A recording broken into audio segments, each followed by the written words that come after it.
ছাত্ৰ ছাত্ৰীসকল, মই আজি তোমালোকক দ্য বণ্ড অফ লাভ নামৰ লেচনটোৰ 12 নম্বৰ পেৰাগ্ৰাফৰ পৰা শেষলৈকে দিম। The months rolled on and Bruno had grown many times the size he was when he came. মাহবোৰ পাৰ হৈ গ'ল আৰু ব্ৰুনো যি সময়ত আহিছিল তাতকৈ বহুগুণে আকৃতিত ডাঙৰ হৈ পৰিল। He had equaled the Alsatian in height and had even outgrown them. C Alsatian কুকুৰকেইটাৰ সমানে ওখ আৰু আনকি ডাঙৰো হৈছিল। But was just as sweet, just as mischievous, just as playful. কিন্তু মিঠা মৰম লগা দুষ্ট প্ৰকৃতিৰ ৰঙিয়াল স্বভাৱৰ। And he was very fond of us all. সি আমাৰ আটাইকে ভাল পাইছিল। Above all, he loved my wife and she loved him too. তাৰোপৰি সি মোৰ পত্নীক ভাল পাইছিল আৰু তাইও তাক মৰম কৰিছিল। She had changed his name from Bruno to Baba, a Hindustani word signifying small boy. তেওঁ তাৰ নাম সলনি কৰি ব্ৰুনোৰ পৰা বাবা ৰাখিছিল। বাবা এটি হিন্দুস্তানী শব্দ যাৰ অৰ্থ সৰু ল'ৰা। And he could do a few tricks too. সি কেইটামান কৌশল কৰিব পাৰিছিল। At the command Baba wrestle or Baba box, he vigorously tackled anyone who came forward for a rough and tumble. বাবা কুস্তি খেল নাইবা বাকচ বুলি নিৰ্দেশ কৰিলে সি পূৰ্ণ শক্তিৰে চম্ভালিছিল। Give him a stick and say, Baba, hold gun. And he pointed the stick at you. যিয়ে তাৰ ওচৰলৈ আগবাঢ়ি আহিছিল আৰু তালৈকে ততালিকে পৰি গৈছিল। তাক এডাল লাঠি দি যদি কোৱা হয়, বাবা বন্দুক ধৰা, আৰু সি লাঠিডাল ধৰি বন্দুকৰ দৰে তোমাৰ ফালে দেখুৱাব। Asked him, Baba, where's baby? And he immediately produced and cradled affectionately a stump of wood which he had carefully concealed in his straw bed. তাক যদি সোধা হয়, বাবা বেবী ক'ত আছে, সি শীঘ্ৰে তাৰ খেৰৰ বিচনাত মৰমেৰে লুকাই ৰখা গছৰ ডালটো নিচুকাবলৈ ধৰে। But because of the tenant's children, poor Bruno or Baba had to be kept sane most of the time. কিন্তু চুবুৰীয়া শিশুসকলৰ কাৰণে দুৰ্ভগীয়া ব্ৰুনোক দিনটোৰ অধিক সময় শিকলি দি ৰাখিব লগা হৈছিল।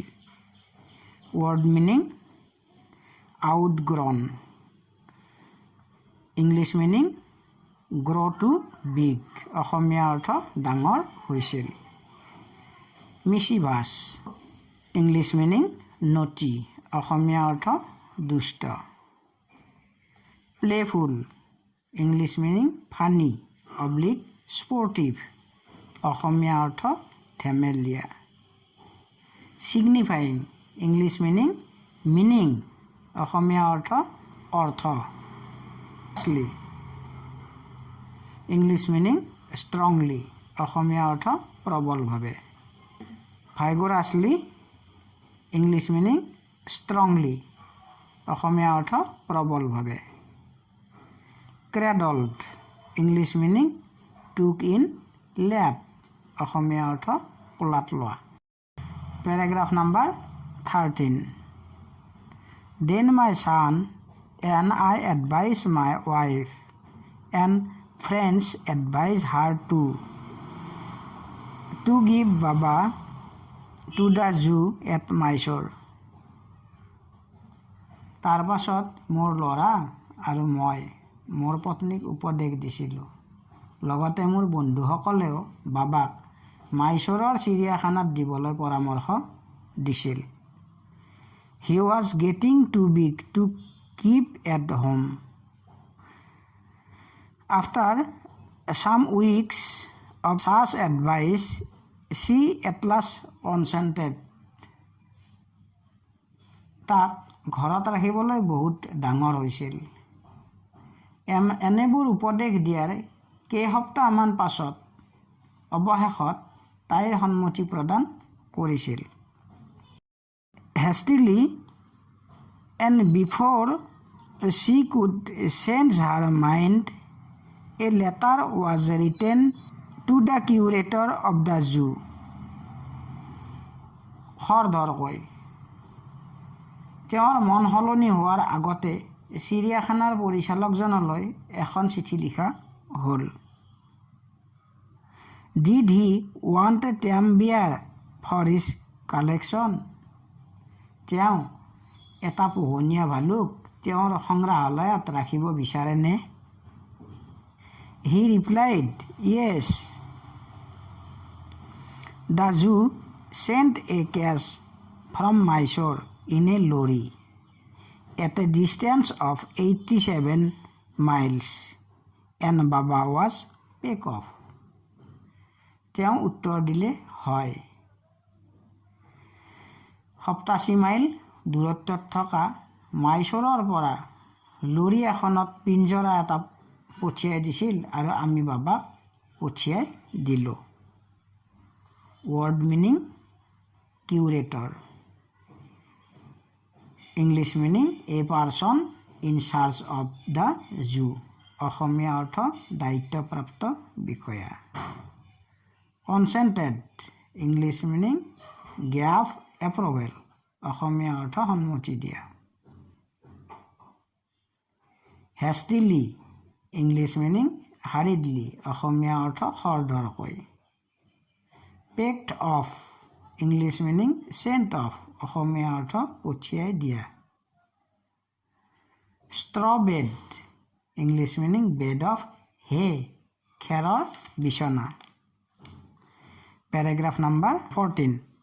We all missed him greatly. But in a sense, we were relieved. আমি আটায়ে তাৰ অনুপস্থিতি অনুভৱ কৰিছিলোঁ, কিন্তু এফালৰ পৰা আমি সকাহ পাইছিলোঁ। My wife was inconsolable. মোৰ পত্নীক বুজাই ৰাখিব পৰা নাছিলোঁ। She wept and fretted.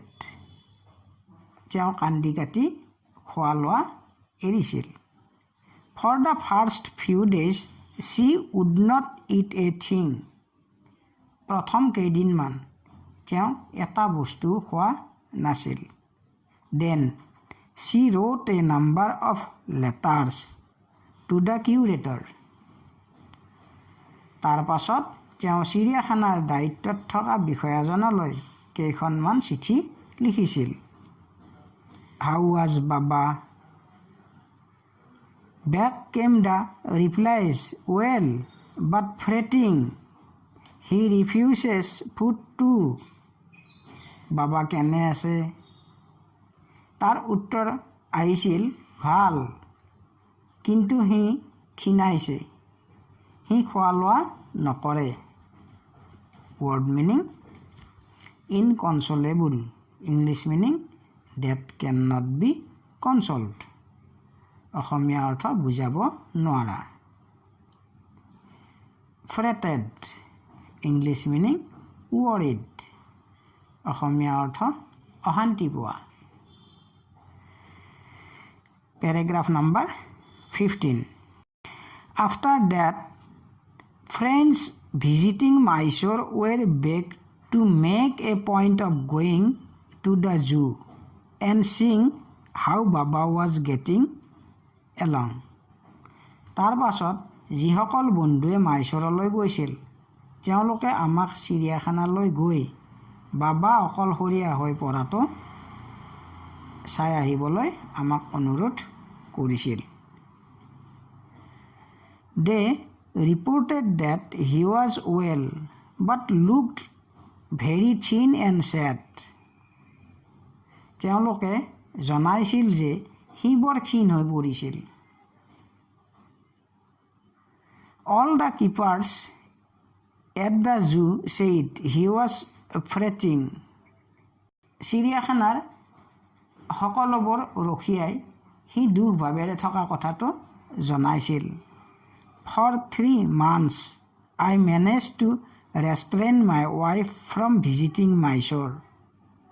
3 মাহ ধৰি মোৰ পত্নীক মাইচৰলৈ যোৱাৰ পৰা যেনে তেনে বিৰত ৰাখিছিলোঁ। Then she said one day, I must see Baba.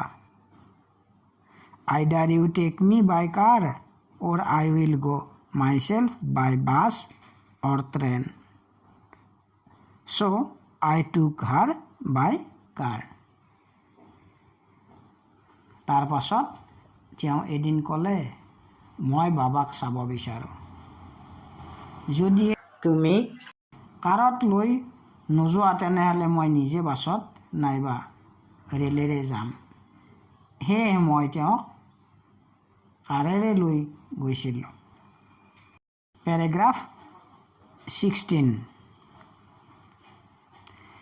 Friends had conjectured that the bear would not recognize her. বন্ধুবিলাকে অনুমান কৰিছিল যে ভালুকটোৱে তেওঁক চিনি নাপাব। I had thought so too. ময়ো তেনেদৰেই ভাবিছিলোঁ। But while she was yet some yards from his cage, Baba saw her and recognized her.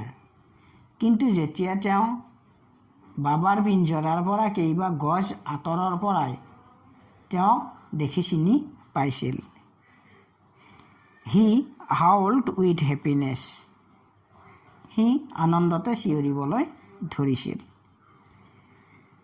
She ran up to him, patted him through the bars, and he stood on his head in delight. তেওঁ দৌৰি তাৰ ওচৰ পাইছিল। তাৰ পিঞ্জৰাৰ মাৰিকেইডালৰ ভিতৰতে তেওঁ তাক মৰমেৰে থপৰিয়াই দিছিল আৰু সি আনন্দতে তাৰ মূৰৰ ওপৰত থিয় দিছিল। Word meaning fretting. English meaning worried. Unhappy. Not relaxed. অসমীয়া অৰ্থ দুখ মনে থকা। Begged. English meaning requested. অসমীয়া অৰ্থ অনুৰোধ কৰিছিল। Conjectured. English meaning formed an opinion by guessing. আনুমানিক মন্তব্য কৰিছিল। Petted.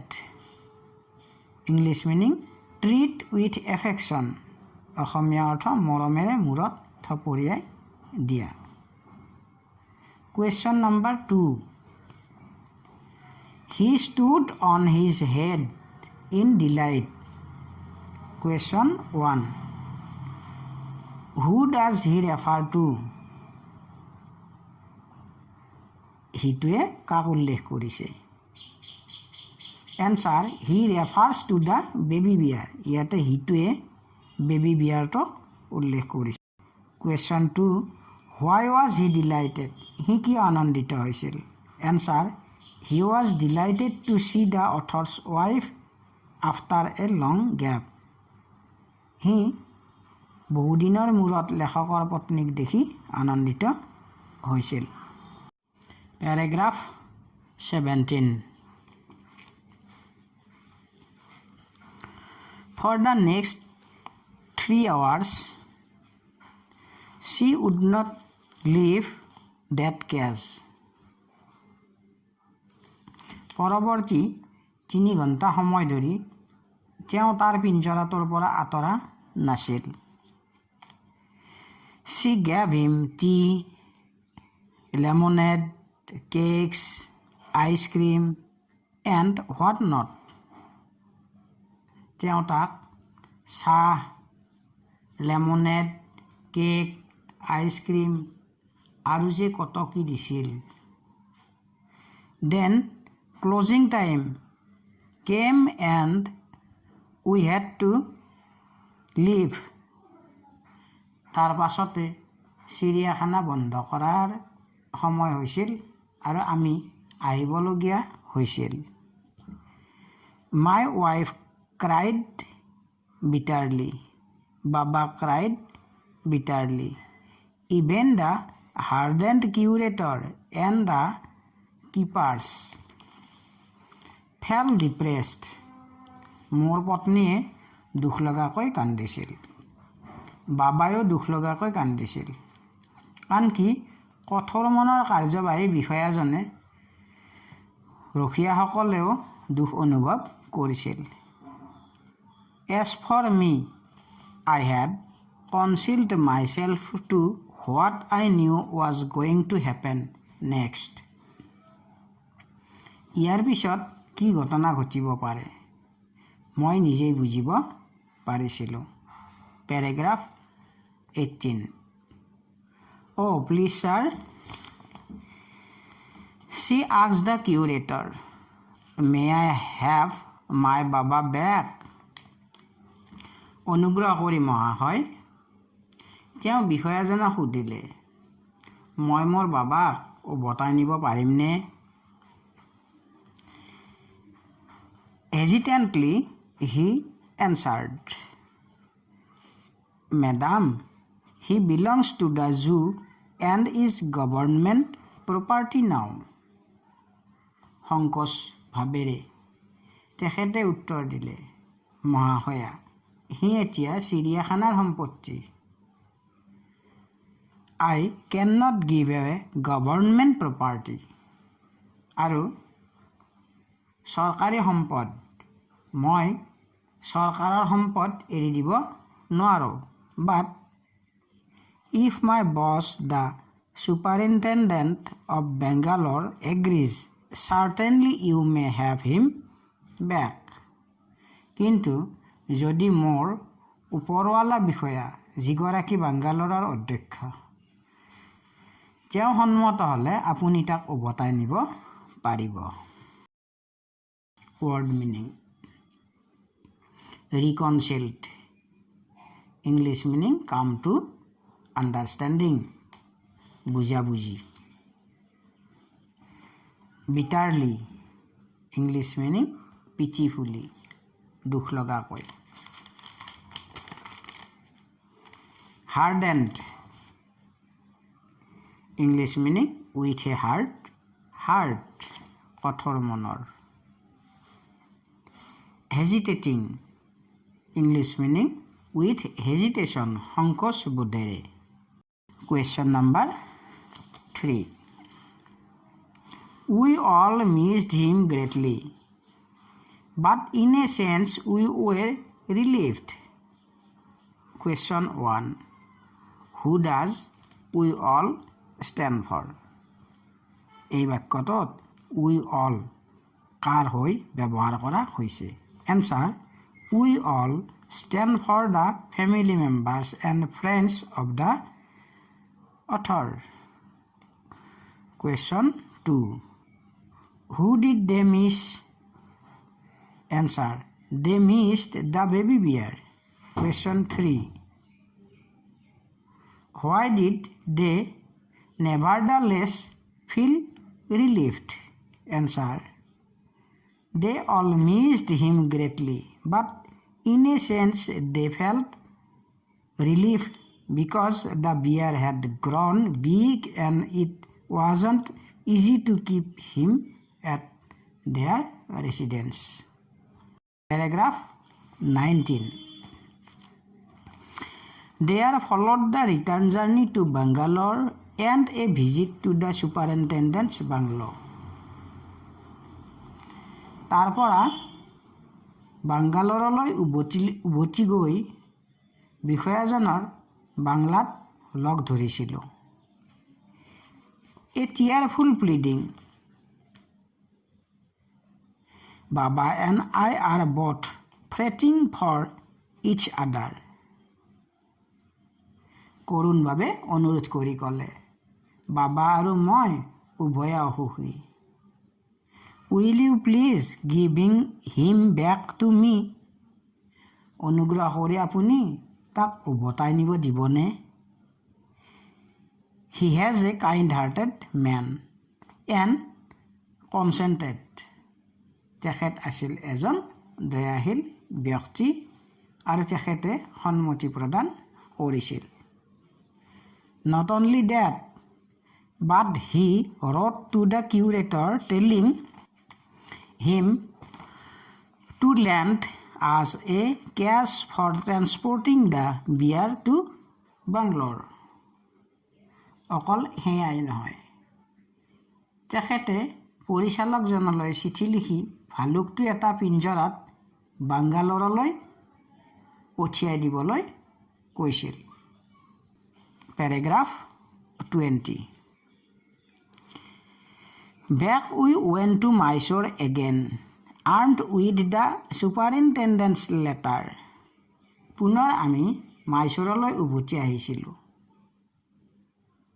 Baba was driven into a small cage and hoisted on top of the car.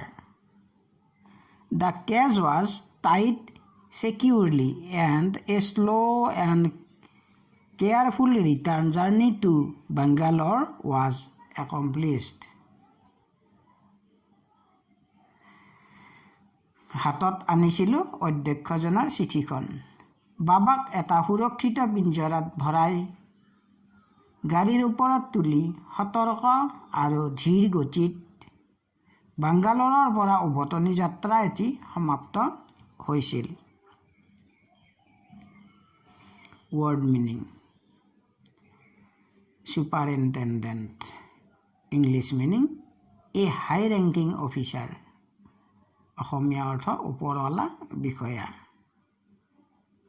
pleading English meaning begging অসমীয়া অৰ্থ অনুৰোধপূৰ্ণ আবেদন hosted English meaning to lift up ওপৰত তোলা securely English meaning with security অসমীয়া অৰ্থ নিৰাপদভাৱে accomplished English meaning completed সম্পূৰ্ণ কৰা Question number 3 answer the following questions in 30 to 40 words each Question number 1 On 2 occasions Bruno drank something that should not be eaten drank what happened to him on these occasions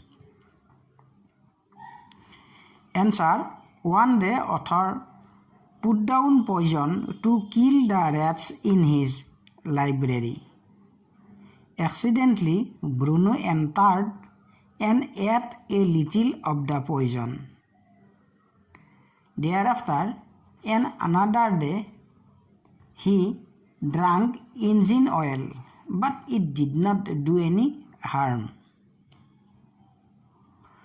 Paragraph number 21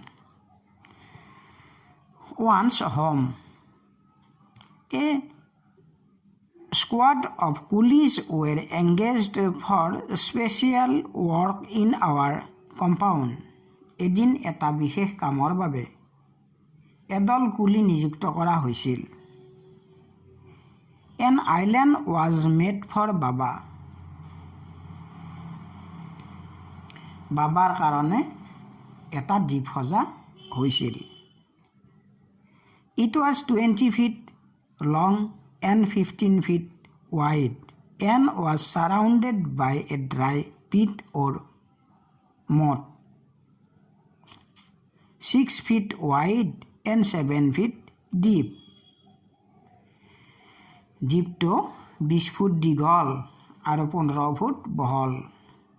ইয়াৰ চাৰিওফালে 6 foot বহল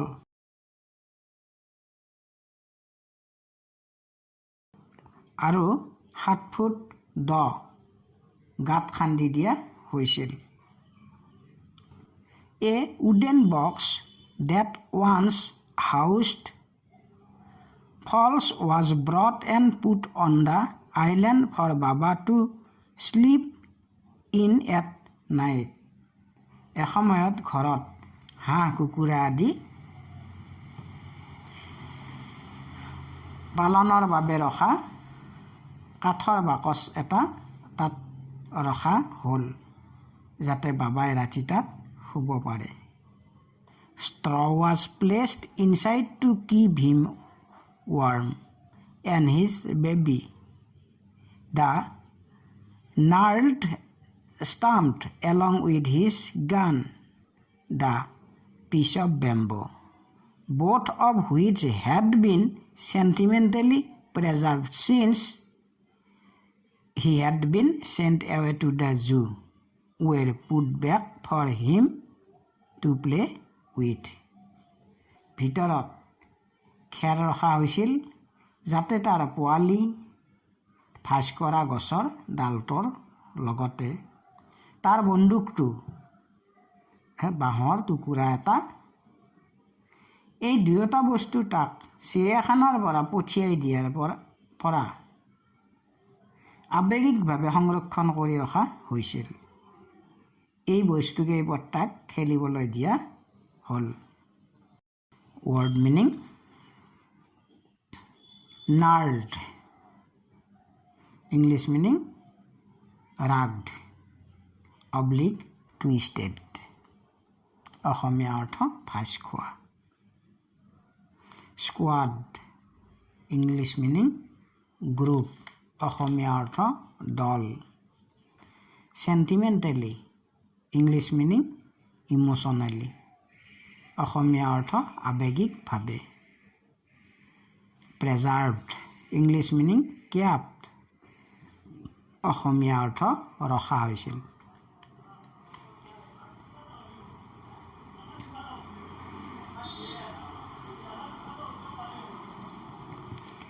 পিট or moat English meaning deep ditches Assamese অৰ্থ দ গাঁত। Fowls English meaning cocks and hen Assamese অৰ্থ হাঁহ মুৰ্গী। Engaged English meaning employed Assamese অৰ্থ নিয়োগ কৰা হৈছিল। Question number 2. Was Bruno a loving and playful pet? Why then did he have to be sent away? Bruno যদি মৰম লগা এটা পোহনীয়া জন্তু আছিল তেনেহ'লে তাক কিয় চিৰিয়াখানালৈ পঠিয়াই দিয়া হৈছিল? Answer: Yes, Bruno was a loving and playful pet. Bruno had grown big, so they felt difficulties to keep him at home. Therefore, Bruno had to be sent away. Paragraph number 22. In a few days, the coolies hoisted the cage onto the island and Baba was released. কেইদিনমানৰ ভিতৰত কুলিসকলে পিঞ্জৰাটো জীপটোত উঠাই বাবাক এৰি দিছিল। He was delighted, standing on his hind legs. He pointed his gun and cradled his baby. He তাৰ পিষ্ঠেং কেইখনৰ ওপৰত থিয় হৈ আনন্দ কৰিছিল। সি তাৰ বন্দুকটো দেখুৱাই আৰু বেবিক কোলাত লৈছিল। My wife spent hours sitting on a chair there while he sat on her lap. মোৰ পত্নী তাত এখন চকীত বহি তাক কোলাত লৈ ঘণ্টাৰ পাছত ঘণ্টা কটাইছিল। He was 15 months old and pretty heavy too. তাৰ বয়স 15 মাহ যদিও বৰ গধুৰ হৈছিল। Paragraph 23. The way my wife reaches the island and leaves it is interesting. মোৰ পত্নী দ্বীপটোত উপস্থিত হৈ তাৰ পৰা উভতি অহাটো আমোদজনক। I have tied a rope to the overhanging branches of a mango tree with a loop at its end. মই আম গছৰ ওলমি পৰা ডাল এটাত ৰছী বান্ধি ৰছীডালৰ আনটো মূৰত আঙুঠিৰ আকৃতিৰ দৰে বনাই লোৱা হৈছিল। Putting one foot in the loop. তেওঁ এখন ভৰি লুপটোত ৰাখি she kicks off with the other to bridge the 6-foot gap that constitutes the width of the surrounding pit.